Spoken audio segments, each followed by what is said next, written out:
I grew up with a lot of anger, a lot of hatred, and my teachers and that would tell me that I would never be nothing.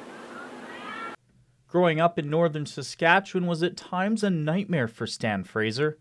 As a young Indigenous boy, he suffered abuse no child should endure. The trauma leading to anger, and with no way to cope, a young Stan became desperate.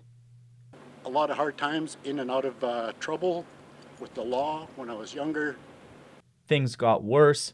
The trauma became Stan's gateway to addiction, a path that led to even more loneliness and heartache. So I went on a rip-roaring nightmare for about 11 years and got into drugs, slept under bridges. 35 years ago, enough was enough. Rock bottom became his foundation for change. Stan connected with his Indigenous culture and found a new way to live. I had a daughter, and for some reason I knew I had to change. That change became helping and putting others first. One step at a time, Stan began to heal, others starting to notice. Those steps became strides as Stan started walking across the Peace region promoting mental health. Then he shared the idea with his partner of walking from Bella Coola to Winnipeg to raise money and awareness. I laughed at first. And then when I realized he was serious, then I got on board and I thought, okay, if this is what you want to do, I support you 100%. He is training for his walk by joining a weekend hiking group called the Walking Sistas Plus One. The Plus One, of course, is Stan. There's so much love and support to help guide him or give him that extra encouragement.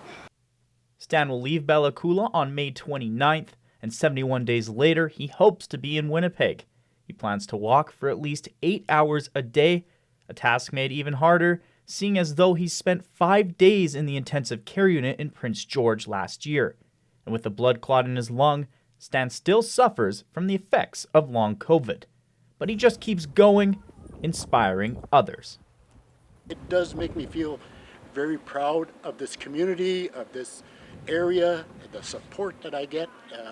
It's amazing. From the darkness of his past, Stan has done what few can do. Stepping out of the shadows of addiction, he's shining the light on mental health. The nightmare of his past has led to the reality and dream of a better future. And all I can do is be his cheerleader from the side view, right? Like, do a bit of walking with him, but cheer him on because I'm so proud of him. I just want to take everybody and say, you know what, we can do this. We can go ahead and make it. Calvin Hector, CJDC TV News, Tumbler Ridge.